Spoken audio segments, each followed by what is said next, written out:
ये 40,000 करोड़ का भ्रष्टाचार खुला है आयुष्मान भारत, जो कहते हैं गरीबों के लिए बना दी मैंने योजना, मुफ्त महिला आरक्षण से दिक्कत क्या है आपको? अरे भाई साहब, महिला आरक्षण मिल कहाँ रहा है? आज बिल पेश हुआ है और अब लागू कब होगा?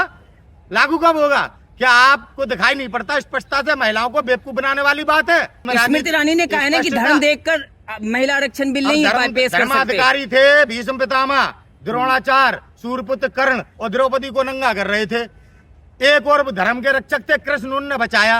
अब आप कौन से लोगों के साथ हैं? कानून आज बनना है लागू, 5 साल बाद होगा। जो मास्टर स्ट्रोक है, कितने पत्रकार जेल में पड़े हैं जब से हमारे ये आए, हम दो और हमारे दो देश पे शासन कर रहे हैं। ना जाने कितने देश में नागरिक बेरोजगार हो गए, ना जाने कितने लोगों के घर पे बुलडोजर चला दिया केवल जातिवाद के नाम पर, धर्म के नाम पर। फादर ऑफ डेमोक्रेसी आज तक दंगों के बिना पर सीएम बने। पठानकोट में क्या हुआ? पुलवामा में क्या हुआ? दंगे नहीं हुए। ये मणिपुर में क्या हो रहा है? नूह में बात में क्या हुआ?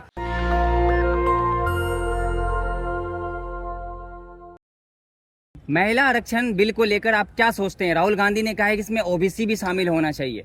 बिल्कुल, जब आपने कोई देश में कानून बनाया, एक देश एक कानून की वकालत करते हैं। एक देश एक कानून कैसे होगा जब आप महिला आरक्षण बिल में ही हमारे देश की तमाम महिलाओं को छोड़ रहे हैं और एक देश के एक कानून की बात करते हैं। असली बात यह है कि अपने भ्रष्टाचार से बचने के लिए विशेष सत्र बुलाया, कोई मुद्दा तो था नहीं। सीएजी की रिपोर्ट आ चुकी थी। सीएजी की रिपोर्ट में आयुष्मान भारत योजना, ठीक है, नितिन गडकरी जी के मंत्रालय का काम 2 किलोमीटर 500 करोड़ में बना दी। पता पड़ गया ना, हम दो और हमारे दो के बिजनेस में पैसा कहाँ से लग रहा है? एक चाइना का व्यक्ति लगा रहा है पैसा और एक मुसलमान देश का पैसा लगा रहा है। भाई पोल खुल रही है। सीएजी की रिपोर्ट में पोल खुल गई कि एक सिम कार्ड से आयुष्मान भारत योजना में 8.5 लाख लोगों को पैसा दे दिया। ये 40,000 करोड़ का भ्रष्टाचार खुला है आयुष्मान भारत, जो कहते हैं गरीबों के लिए बना दी मैंने योजना, मुफ्त। महिला आरक्षण से दिक्कत क्या है आपको? अरे भाई साहब, महिला आरक्षण मिल कहाँ रहा है? आज बिल पेश हुआ है और अब लागू कब होगा? लागू कब होगा? क्या आपको दिखाई नहीं पड़ता? स्पष्टता से महिलाओं को बेवकूफ बनाने वाली बात है। अरे आपने अभी बनाया था, लागू करते, आपने विशेष सत्र बनाया था 2024 में महिलाओं को मौका मिलता, अभी राजस्थान के चुनाव में महिलाओं को मौका मिलता, या केवल बिल के नाम पे अब डेमोक्रेसी ऑफ फादर हमारे देश की महिलाओं को बेवकूफ बनाने का प्रयास कर रहे हैं। हम और हमारे दो के लिए काम करने वाले आज ये दिखा रहे हैं महिलाओं के लिए काम कर रहे हैं।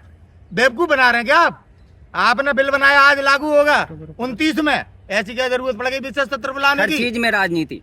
अरे हर चीज में स्मृति ईरानी ने कहा है ना कि धर्म देखकर महिला आरक्षण बिल नहीं पेश कर सकते। धर्माधिकारी थे भीष्म पितामह, द्रोणाचार्य, सूर्यपुत्र कर्ण और द्रौपदी को नंगा कर रहे थे। एक और धर्म के रक्षक थे कृष्ण, उन्होंने बचाया। अब आप कौन से लोगों के साथ हैं जो महिलाओं को किसी राज्य में नग्न करके घुमाते हैं? जो लोग अपने देश की भूमि की नीलामी करते हैं, बेचते हैं चोरी से, और उसका मानचित्र सामने आ जाने पर विशेष सत्र ले आते हैं, जवाबदेही से भाग रहे हैं। किस धर्म के साथ है मोदी जी का? किस धर्म के साथ है? ये बिल मास्टर प्लान है, धर्म के पीछे। सुनिए, काय का मास्टर स्ट्रोक है? फालतू में मास्टर स्ट्रोक। कानून आज बनना है लागू, 5 साल बाद होगा। जो मास्टर स्ट्रोक है, अरे डेमोक्रेसी की हत्या की कैसे की जाती है कानून के माध्यम से? सुप्रीम कोर्ट कह रहा है ना, आज वर्तमान सरकार, फादर ऑफ डेमोक्रेसी की सरकार, कानून अपने हित के लिए बना रही है, जनता के लिए बना कर रही है। पत्रकारों का बहिष्कार आप लोग कर रहे हैं और हत्या वो कर रही है डेमोक्रेसी की। Prime minister of India democracy of father ने किया है। नहीं, मीडिया के इंडिया गठबंधन ने किया है। भारत का मीडिया एंकर सीएजी की रिपोर्ट पर उनसे सवाल जवाब किया हो, भारत की गिरती अर्थव्यवस्था पे सवाल जवाब किया हो, महिलाएं को नग्न करके घुमाया जा रहा है, सवाल जवाब किया हो। तो मोदी जी ने महिलाओं के बारे में इतना बड़ा बिल पास, बेवकूफ मत बनाइए। आप बिल पास किया है, फिर वही मोदी जी, आप नाम मत लिए ऐसा लिया करिए उनका, आप कहा करिए फादर ऑफ डेमोक्रेसी। आई समझ में? आज उनका सच देश के सामने आ गया है।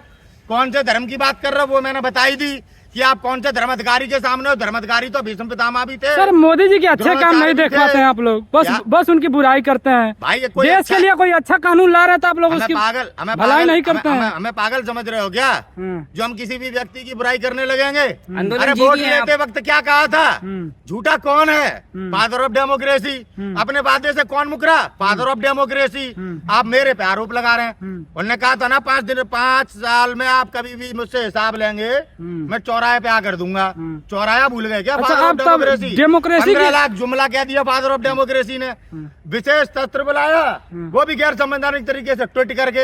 ये क्या तानाशाही है? अच्छा, आप तभी- यही लोकतंत्र है। तभी- आपसे पूछना चाहता हूँ, तब अच्छा एक मिनट। मैं और आप क्या मतलब है आपका?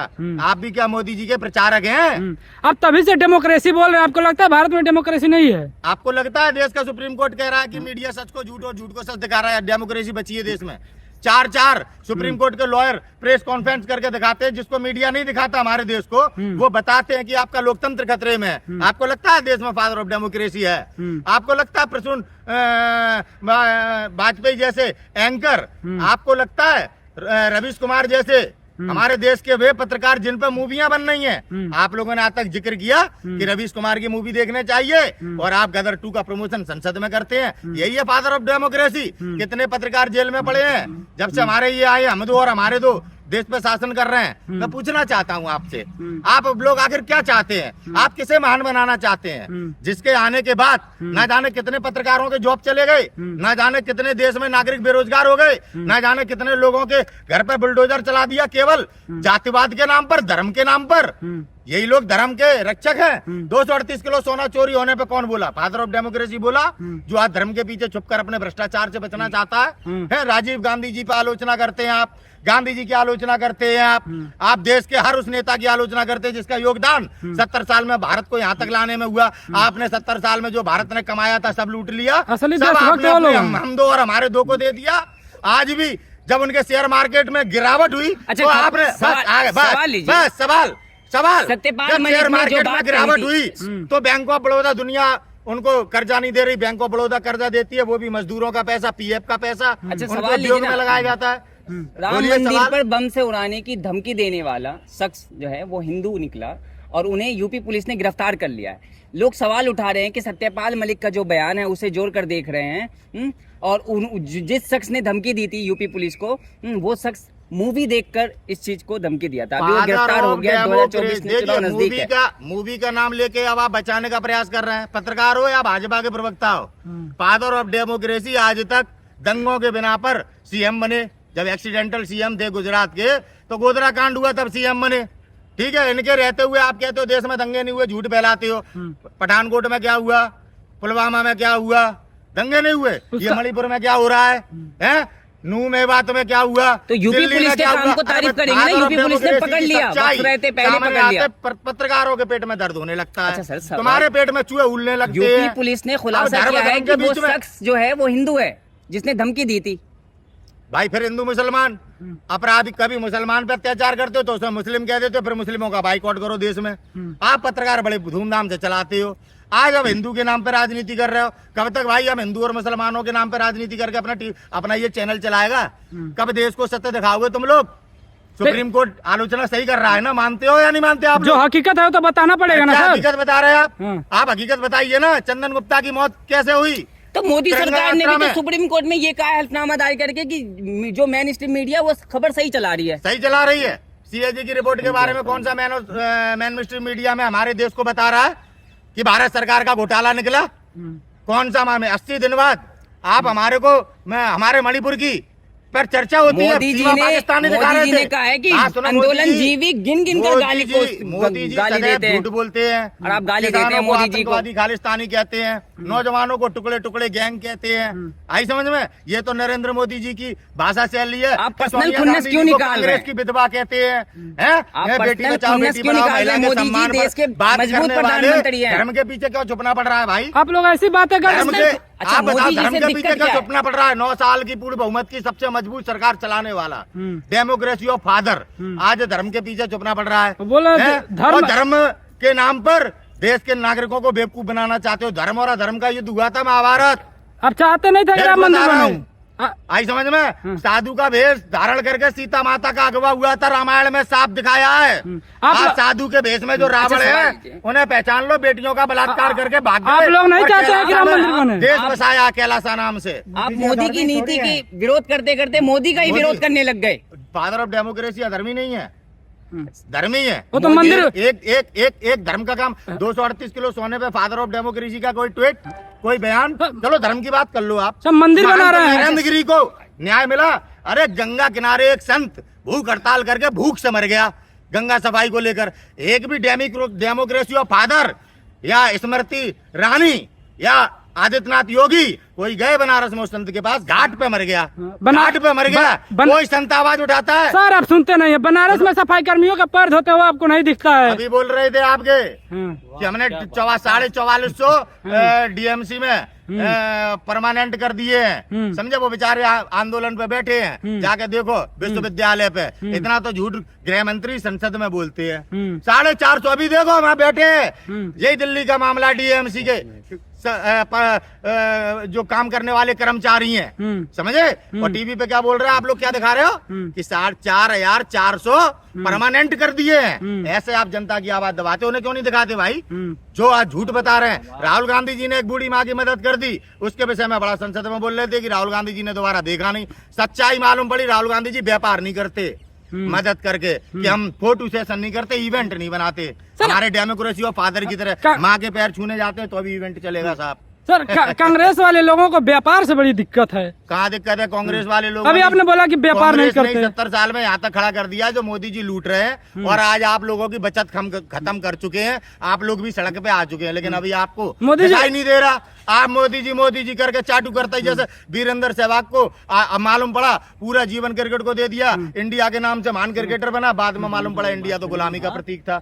ना नेहरू जी ने बताया, ना हमें बताया, डॉक्टर अम्बेडकर साहब ने भी नहीं बताया, ठीक है, किसी ज्ञानी ने नहीं बताया। वीरेंद्र सहवाग को अब पता चला भाई। अभी तक बच्चे को कहता था मैं इंडिया, उसका बच्चा भी मेरे पापा इंडिया के कप्तान रहे, ओपनिंग करते थे, अब मालूम पड़ा। तो ऐसे तलवे चटाई लोगों की बातों को आप बनाते हैं क्या मुद्दा? बनारस जनता की आवाज कब दिखाएंगे? बनारस क्या बनारस के जनता ही नहीं मोदी जी के साथ है, पूरा देश के जनता मोदी जी के साथ। किसने बोल दिया?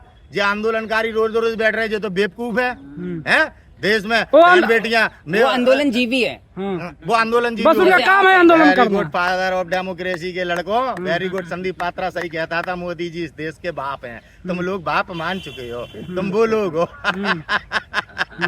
वेरी गुड पत्रकारों, वेरी गुड। बात यहाँ पे सीएजी की करना चाहिए। अच्छा बात सीएजी की करना चाहिए। राजीव गांधी जी बोर्ड में घोटाला किए थे, अब जो योजनाओं में निकल रहा है, अबे कॉलोनी देने में, फिरोजाबाद में 30 करोड़ का घोटाला कॉलोनी देने में, जो ग्रामीण क्षेत्रों में कॉलोनियां दी जा रही हैं 2.5 लाख रुपए की। फिर आ रहे हैं मोदी जी। सीएजी की रिपोर्ट पूरे नरेंद्र मोदी जी के चरित्र को सामने ला के रख रही है। बनारस से फिर आ रहे हैं मोदी जी। बनारस ले आया, देखो सीएजी की रिपोर्ट पे सवाल नहीं करेगा। बनारस से फिर आ रहे हैं मोदी जी। अक्षय कुमार बनना है, केला कैसे खाते हो, पर्स कहाँ रखते हो, आम कौन से किस तरफ से चूसते हो। वाह फादर ऑफ डेमोक्रेसी, क्या मजाक इंडिया का बनाया पत्रकार। बनारस से फिर आ रहे हैं मोदी जी और प्रधानमंत्री बनेंगे दोबारा। अगर बनारस की धरती ने अगर जमानत जब्त न करके मोदी जी को भेजा, बस चुनाव ईमानदारी से करवा देना भाई साहब। अगर पत्रकार बंधु तुम्हारे अंदर जरा सा भी, सर आप लोग हार जाते हैं तो बोलते हैं कि चुनाव गलत हुआ है, जीत जाते हैं तो बोलते हैं अच्छे से हुआ है। देखिए ईवीएम भारतीय जनता पार्टी का, उनके तमाम नेता इस बात को स्वीकार कर चुके हैं, जनता के बीच में अपनी बात कह चुके हैं। वोट कहीं डालो, जाएगा भाजपा को। इस बात को आप लोग कभी नहीं दिखाना चाहते। तमाम बड़े बार पकड़ा गया ईवीएम की, वोट कहीं डालो बीजेपी में। जब हार जाते हैं तभी इस तरह से बातें करते हैं। चुनाव में जिता देते हैं तो आप कहते हो कि ईवीएम महान हो गया। भाई ईवीएम पर वो देश नहीं आज भरोसा करते जिनने ईवीएम का बहिष्कार किया। हमारे देश में क्यों है? लालू यादव चारा घोटालेबाज है, और अब जो सीएजी की रिपोर्ट निकली है, जो धर्म के पीछे छुप गए, जे महान है। आप पत्रकारों ने तो वास्तविकता में कसम खा रखी है कि भारत के लोकतंत्र को मिटाना है। अच्छा बाइकाट आप लोग कर रहे हैं, लोकतंत्र मिटा रहे हैं। मोदी जी ने किया तब तो आपने कोई सवाल जवाब नहीं किए। आज तक मोदी जी की कोई जवाबदेही नहीं है। हमने बाइकाट कहा किया? हमने तो केवल उन पत्रकारों को जो पत्रकार लोकतंत्र की हत्या कर रहे हैं, उनको देश के सामने सार्वजनिक तौर पर नंगा करने का काम किया कि देशवासियों समझो ये हमारा धर्म है। आप कहते हो कि आप लोकतंत्र की हत्या कर रहे हो, और ये पत्रकार झूठ फैला रहे हैं। पाकिस्तानी को भाभी बना दिया सीमा को।